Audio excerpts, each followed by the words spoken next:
আমাদেরকে জানিয়েছেন, ইয়া আইয়ুহাল্লাযীনা আমানু কু আনফুসাকুম ওয়া আহলিকুম নারা। হে ঈমানদারগণ, হে বিশ্বাসী যারা আল্লাহ তাআলার একত্ববাদে তৌহিদে বিশ্বাস স্থাপন করেছ, কু আনফুসাকুম, তোমরা তোমাদের ব্যক্তি জীবনকে, ওয়া আহলিকুম, এবং তোমাদের পরিবারের সদস্যদেরকে বাঁচাও নারা, জাহান্নামের আগুন থেকে। এই আয়াতটি ছিল আমাদের বিগত 3টি জুমার মূল আয়াত। ধারাবাহিকভাবে আমরা আমাদের সন্তানদের হক প্রসঙ্গে আলোচনা করছিলাম। আল্লাহ তাআলা তৌফিক দিলে ইনশাআল্লাহ আমরা পিতা মাতার হক সম্পর্কেও আলোচনা করব। তো আজকে ঘড়িটা আওয়াজ হচ্ছে, এটা লাইন ডিসকানেকশন করে দেন, তাহলে আর আওয়াজ হবে না। হ্যাঁ, তো আমরা বিগত জুমাগুলোতে সন্তানের হক নিয়ে আলোচনা করছিলাম। সন্তানের জন্ম পূর্ববর্তী হক এবং সন্তানের জন্ম পরবর্তী হক। সন্তান জন্মের আগে যে 2টি হক, সেটা নিয়ে আমরা সংক্ষিপ্ত আলোচনা করেছি। তার মধ্যে একটি হচ্ছে সন্তানের জন্য একটি ভালো মা। ভালো মায়ের সংজ্ঞাও আমরা আলোচনা করেছি। ভালো মা আমাদের বিচারে নয়, ইসলামী দৃষ্টিকোণ থেকে ভালো মা। কেননা মানুষের ভালো, মানুষের বিচার আর ইসলামের ভালো, ইসলামের বিচারের মধ্যে অনেক ক্ষেত্রে ডিফারেন্ট হয়ে যায়, পার্থক্য হয়ে যায়। আমার ছেলে খুব ভালো, অনেক বড় লেখাপড়া করেছে, শিক্ষিত হয়েছে, খুব ভালো, কিন্তু ছেলে 1 ওয়াক্ত সালাত আদায় করে না। তাহলে আমার সংজ্ঞায় ছেলে ভালো, ছেলে শিক্ষিত, ছেলে কারোর সাথে মারামারি দলাদলি করে না, কিন্তু ছেলে নামাজ পড়ে না, রোজা রাখে না, কম বেশি নেশা করে, এটা আমার ব্রেন থেকে মুছে গেছে। আমার জেহেনে এটা নাই যে আসলে ভালো মানুষের সংজ্ঞাটা কি। এই জন্য ভালো আর মন্দের সংজ্ঞাটি আমাদের হাতে নয়, এটা মালিকের হাতে। আল্লাহ তাআলা যাদেরকে ভালো বলবেন, আল্লাহ তাআলা যাদেরকে ভালো বলবেন, সেটাই প্রকৃত ভালো। তো ইসলামে একজন ভালো মা, একজন ভালো বোন, এর একটি সংজ্ঞা আছে। আমরা একজন সাধবী নারীর বৈশিষ্ট্যের উল্লেখযোগ্য একটি অংশ হচ্ছে যে সে আল্লাহ ওয়ালি, আল্লাহ ভীরু। তার ফরজ হওয়া থেকে শুরু করে, বালেগা হওয়া থেকে শুরু করে, তার জীবনের ফরজগুলো ছুটে না, নামাজ ছুটে যায় না। বিশেষ করে নারীর জন্য পর্দা, এটা ছুটে যায় না। নারীর জন্য পর্দা ইসলামের অত্যন্ত পবিত্রতম একটি বিধান, যা একটি নারীকে নিষ্কলুষ রাখবে, একটি নারীকে নিখাদ রাখবে, নির্ভেজাল রাখবে, নারীকে পবিত্র রাখবে।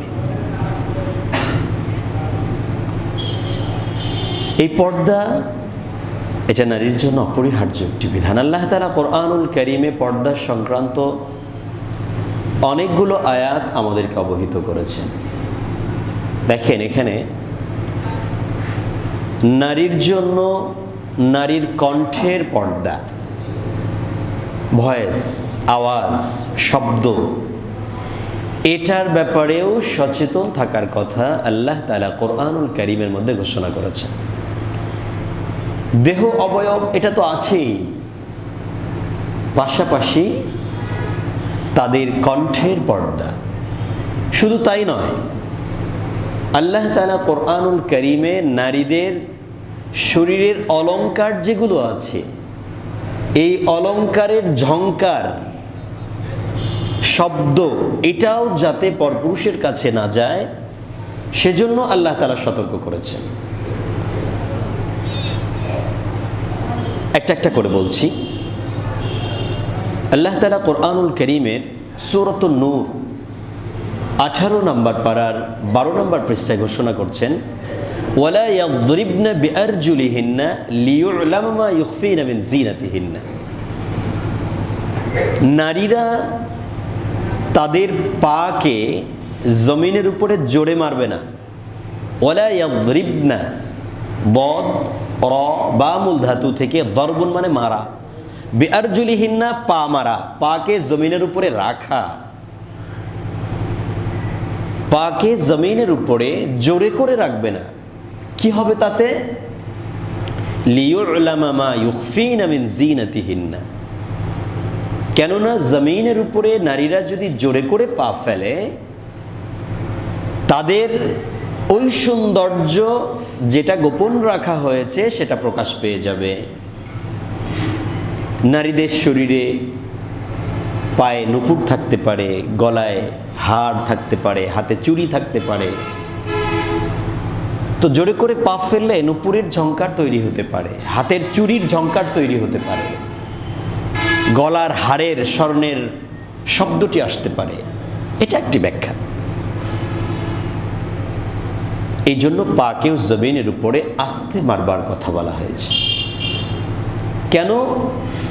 তার অলংকারের শব্দ যদি বাহিরে চলে যায়, তাহলে বাহিরের কোনো পুরুষ অনুমান করবে যে এই গৃহে কোনো যুবতী নারী আছে। সেই ঘরের প্রতি পরপুরুষ আকৃষ্ট হবে, ধাবিত হবে। আস্তে আস্তে তারা ফিতনায় পড়ে যেতে পারে। এতটা সতর্ক করেছেন আমাদের ইসলাম নারীদের ব্যাপারে। নবী আলাইহিস সালাতু ওয়াস সালামের স্ত্রীগণ, পত্নীগণ, তাদের ব্যাপারে কোরআনুল কারীমের 22 নম্বর পারার প্রথম পৃষ্ঠা আল্লাহ তাআলা ঘোষণা করছেন, ইয়া নিসা আন-নবী, হে নবীর স্ত্রীগণ, লাস্তুন্না কাআহাদিম মিনান নিসা, তোমরা পৃথিবীর অন্যান্য কোন নারীদের মতো নয়। নবীর স্ত্রীগণ পৃথিবীর অন্যান্য নারীদের মতো নয়, এটার ব্যাখ্যা হচ্ছে ফজিলতগত দিক থেকে, সম্মানের দিক থেকে, পবিত্রতার দিক থেকে নবীর স্ত্রী যারা, তারা তো অনেক মর্যাদার, তারা তো অনেক সম্মানের, তারা অনেক পবিত্র। কারণ তারা মহামানবের সোহবত পেয়েছেন, সংস্রব পেয়েছেন। এই মহামানবের একনিষ্ঠ সংস্রব যে নারীরা পাবে, স্ত্রীত্বের মর্যাদা যারা লাভ করবে, তাদের মতো পৃথিবীর কোন স্ত্রী হতে পারে? তাদের মতো পৃথিবীর কোন নারী হতে পারে?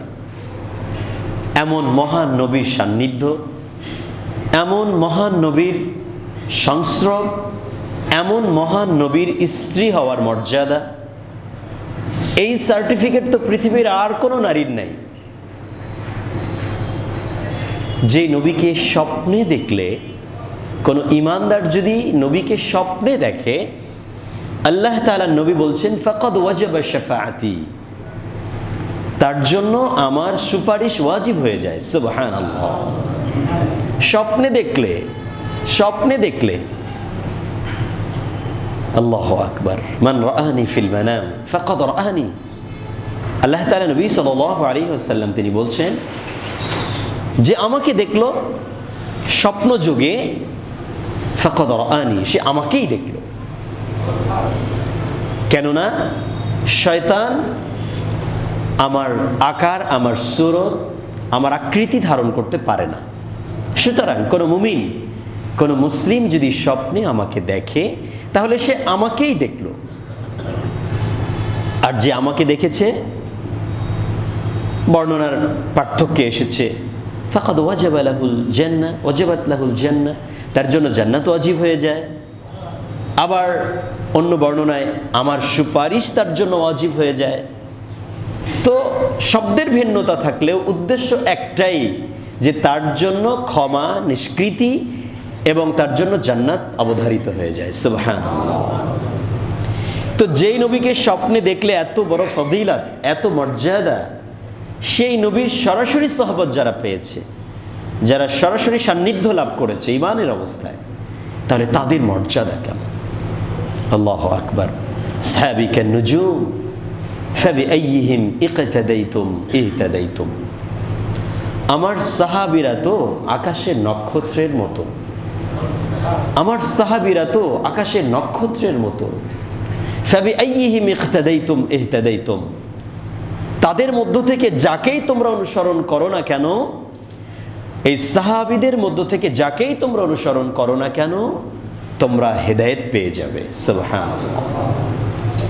যাক, সাহাবীদের ফজিলত প্রসঙ্গে আল্লাহ তৌফিক দিলে কোনো জুমাতে আলোচনা করব যে সাহাবী কারা, তাদের মর্যাদা কি, তাদের মান কি। শুধু তো সেই নবীর সরাসরি সহবত, সংস্রব, সান্নিধ্য, স্ত্রীত্বের মর্যাদা যে নারীরা পেয়েছে, অবশ্যই তারা পৃথিবীর সমস্ত অন্যান্য নারীদের চেয়ে সম্ভ্রান্ত, শ্রেষ্ঠ। সন্দেহ আছে?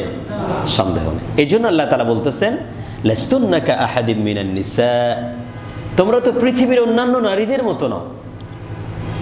ইনিত্তাকাইতুন্না, শর্ত হচ্ছে যদি তোমরা আল্লাহ তাআলাকে ভয় করো। দেখেন, আল্লাহ তাআলা মর্যাদাবান হওয়ার জন্য আবার এখানে মালিকের প্রতি ভীতি, আল্লাহ তাআলার প্রতি তাকওয়া, এটা শর্ত জুড়ে দিয়েছেন। আপনি মর্যাদাবান হতে চান, আপনি সম্মানী হতে